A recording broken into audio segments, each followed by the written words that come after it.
Alright, this is one of my favorite Bible verses in Matthew. Matthew verse 5:27. You heard that it was said, "You must not commit adultery."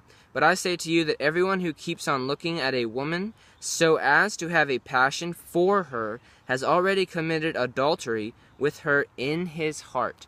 Now, what's the importance of that? What's the power of that? Well, all answers are only found through prayer and through meditation of prayer and through love of prayer, because prayer is our direct contact with the OG, the Godfather, the God of all fathers, God himself. Prayer is our direct contact to him. We get to send him text messages all day.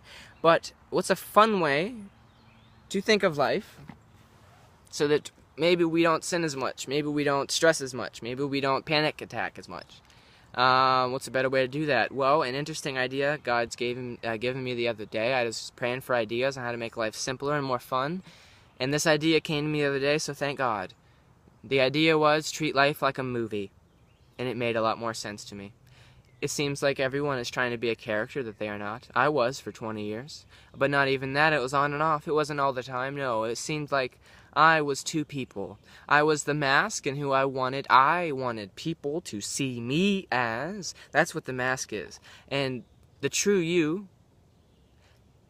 and that was only set out when I found God again, and I loved God again, and I made him my everything, and I gave him everything I had. That's why I said, I am nothing. I have nothing left to give.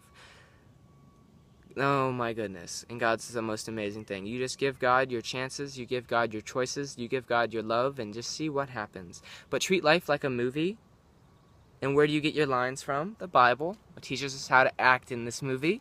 The next time someone comes up to you and they're a stress ball, or they are depressed filled, or they are angry, or they're yelling at you, if they're any of those things, sad or angry, what you need to do if they're sad, you need to not talk to them, you need to listen. If someone is truly depressed and sad, the only thing you should do for them are offer them small words of encouragement, and you should listen. You should not tell them, well, stop telling yourself you're sad. Stop talking about it. One of the other ones. It's not actually real. Dude, just stop bothering it. Your attitude's terrible. This, that, it's all you. No, it's actually not. It was literally a bunch of things, and it was my own choices, absolutely.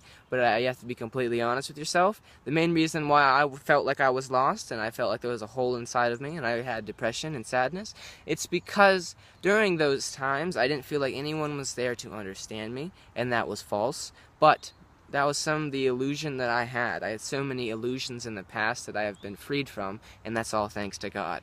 God will free you from everything when you give him everything. God will help you when you decide to help God.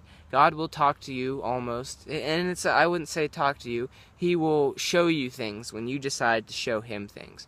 God will do literally everything he says in the Bible, and one of the most amazing things about God is he's each one of our best friends. In this movie, there is no greater friend than God. He sent his son to die for us, and he gave us a family, and hopefully one day maybe a wife.